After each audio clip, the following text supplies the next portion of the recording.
Live from our 7 Tasmania studios, your nightly news with Joe Palmer begins now.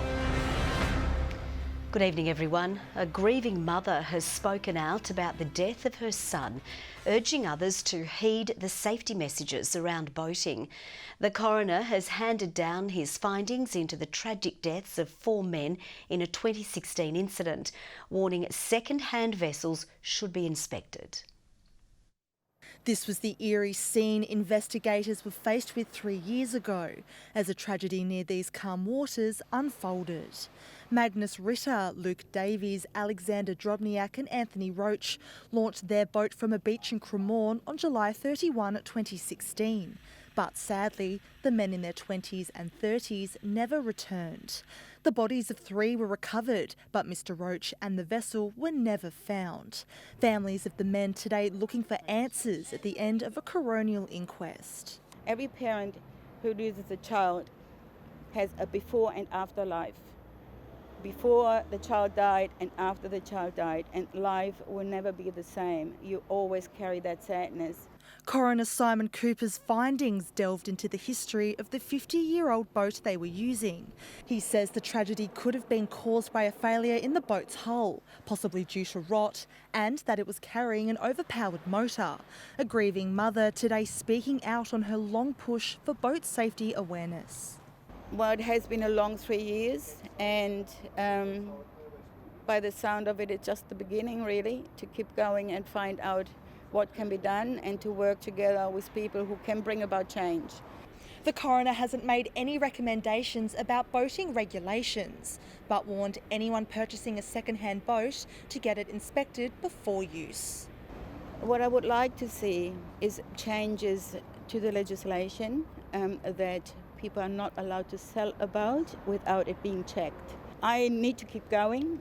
I can't just stop now. A deadly and tragic incident this mother hopes others will learn from.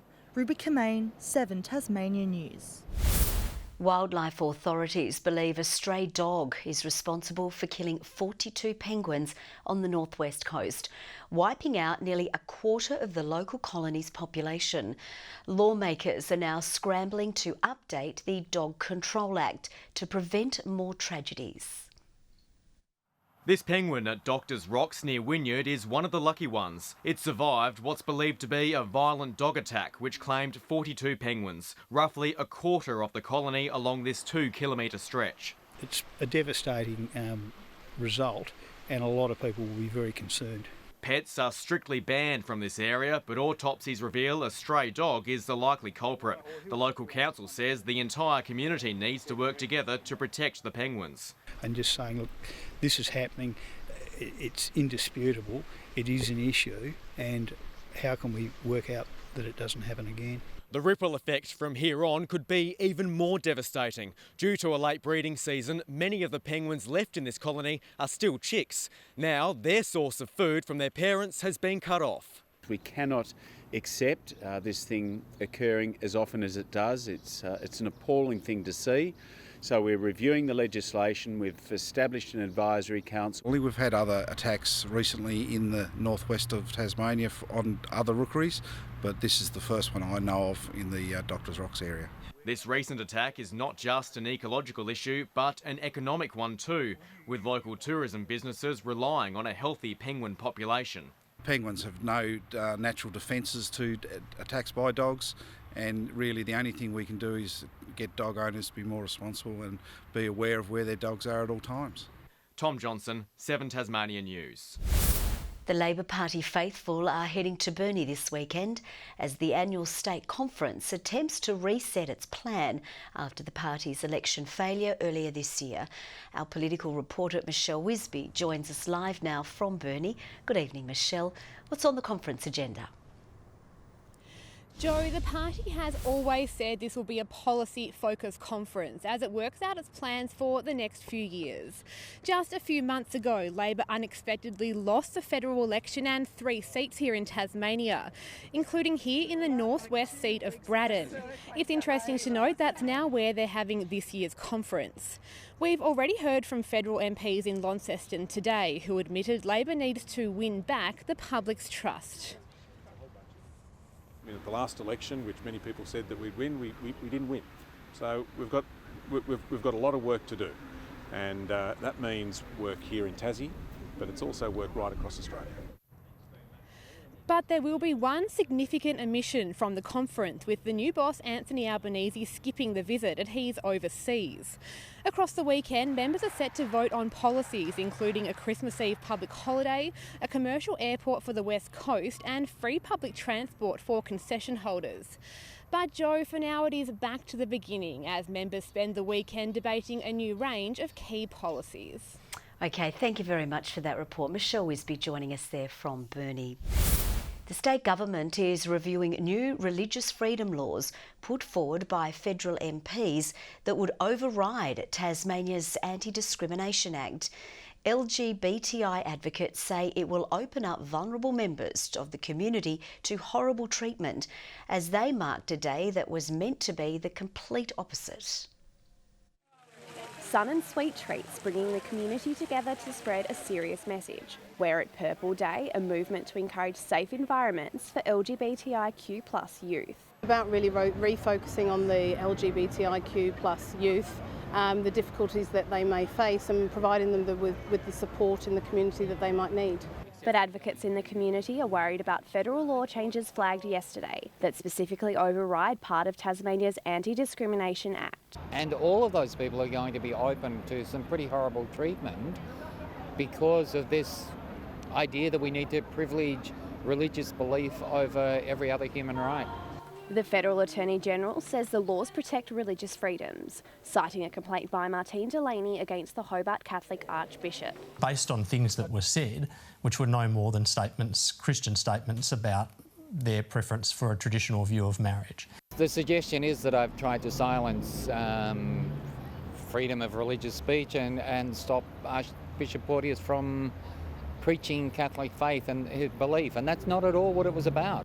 The Catholic Archbishop of Hobart wouldn't answer our questions on camera today. Yesterday, in a statement saying he sees the draft bill as a positive step forward. The state government said it has been invited to provide feedback after receiving the draft laws. Certainly, once we've had an opportunity to consider the legislation and its implications for Tasmania, participate in that. The federal government says the laws won't be a licence to discriminate and they'll include protections against inciting hatred and violence. Ebony Ablett, 7 Tasmania News. The deadline has come and gone for Jackie Lambie's housing deal with the federal government. The senator was pushing for our historical housing debt to be forgiven in exchange for supporting tax cuts. The Labor Party says the severity of the housing situation means action needs to be taken. This is a crisis which is real. It's a problem that the federal government has made a promise to do something to fix, and we still don't have any details on what they're going to do to fix it. In response, Senator Lambie says Labor did nothing about Tasmania's housing debt while in government for 6 years. More than 100 men, women and school children donned stylish pairs of heels today and marched against domestic violence through the streets of Hobart. The event hitting the pavement for the 3rd year in support of violence prevention group, the White Ribbon Foundation. It's prominent, even though it's not something that we see every day, it's really prominent in our community. And this is raising awareness about that, bringing it out into the open and getting people talking about it. The Healed Walkers raising more than $5,000 for the cause. The state's 3 regional newspapers have formed an unlikely alliance, launching an online petition entitled United We Stand, in the hopes of boosting the state's chances of having its own AFL team in the future. We can come together and show that it's a statewide push, that now is truly the time. In fact, it's well past time that the AFL take Tasmania seriously. This will be a great way of showing that. It's hoped the petition gathers 50,000 online signatures in order to get the AFL's attention. A short time ago, it was up to more than 3,000. Hobart's Waterside Pavilion has been adorned with thousands of colourful origami cranes to acknowledge Tasmanians who've lost their lives to accidental drug overdose. According to the state's council body, 90% of local overdoses are due to prescription medication, with a new report revealing cases have doubled in the North West Coast. We never think that it's going to happen to us or to someone that we love, and that's why they are accidental, but we know that the risks are there, so we would encourage people to please talk to somebody. The decorative event also paying tribute to tomorrow's National Day of Awareness. Launceston's 10th annual Junction Festival is promising to turn unusual spaces into art experiences. On the agenda is Ghosts of the Olympic Theatre, a roaming performance held above Launceston's post office. The play draws on the building's historical roots as a former theatre. We feature 4 of those actors in the play as brought to life as the ghosts of the Olympic Theatre, performing here in November 1843. The festival kicks off next Wednesday. Scary trips to the doctor may soon be a thing of the past thanks to SmileyScope. Launceston General Hospital has received the first virtual reality device, making it easier for medical staff to take children's blood. 8-year-old Will Schwartz has had many needles, but never whilst on an underwater adventure. This virtual reality device is a first in Tasmania, costing around $2,500 each. When the goggles are on, Will heads into a virtual world while his blood is taken in the real world, keeping him calm and distracted during the procedure. And the verdict? They were really cool. I liked them lots. Often with distraction, you can do the blood test without the child even realising, and they're surprised when it's over and done with.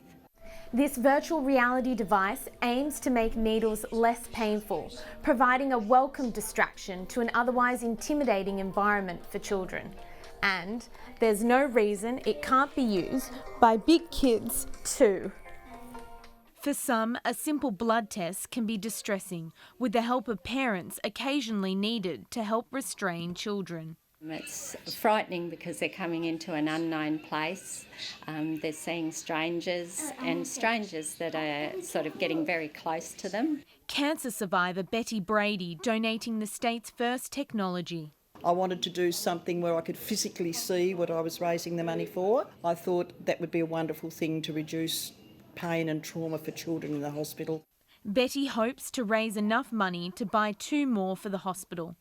Elizabeth O'Neill, 7 Tasmania News.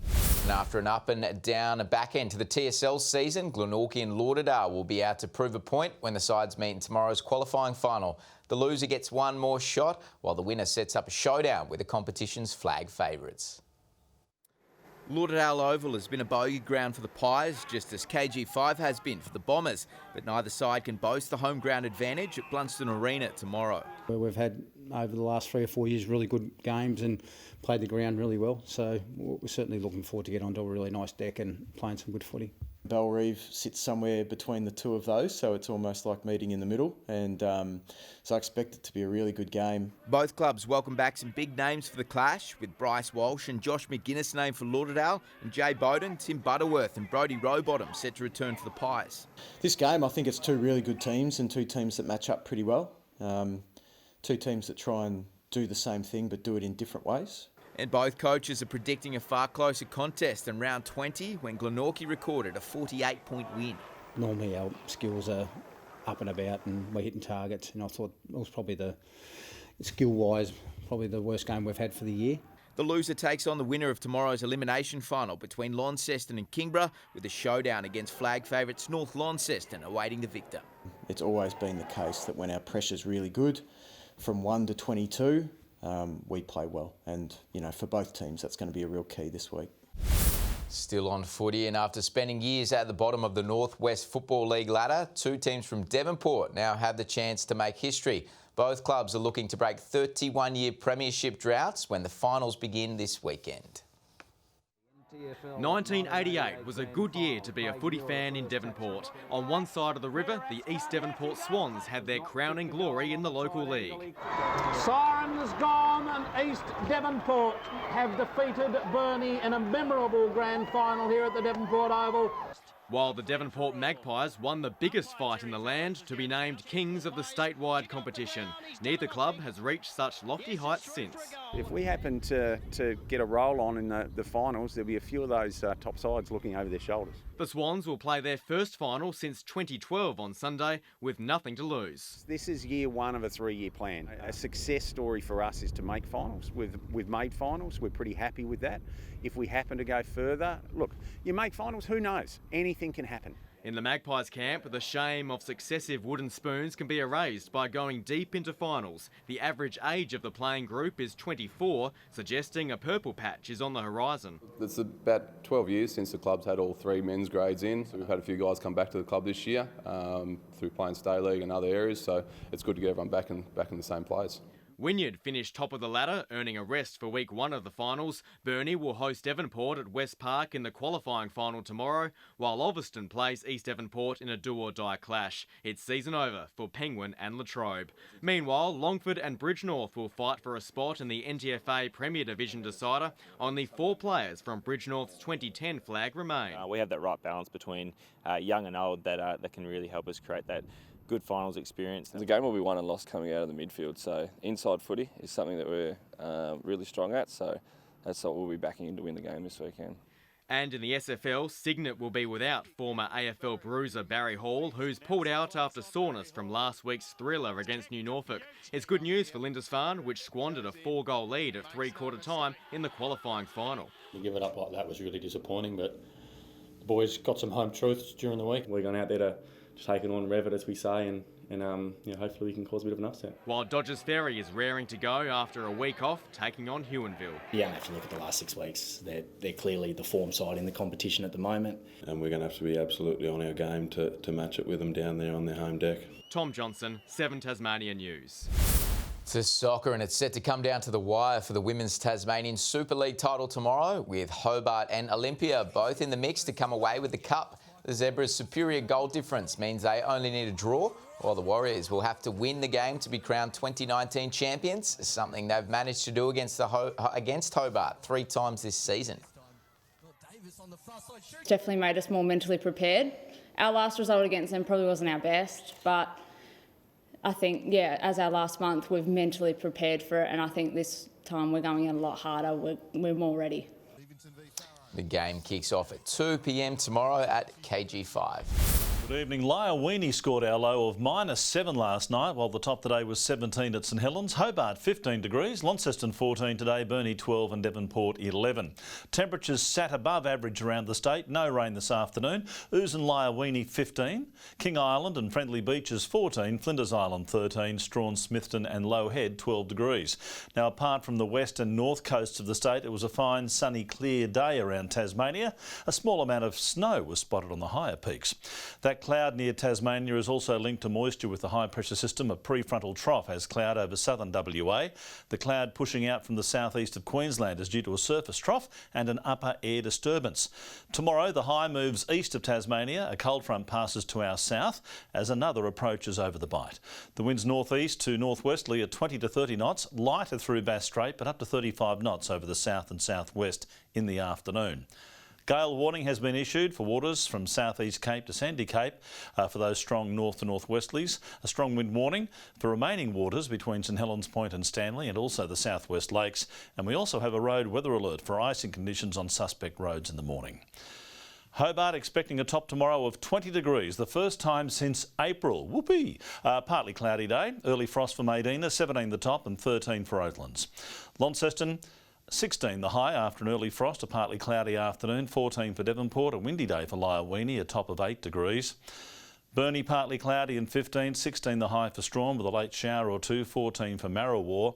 And St Helens tomorrow 16 degrees, mostly sunny, Swansea 19 and 17 the top for Orford. On Sunday, showers mainly over the west and north, winds turning southwesterly later.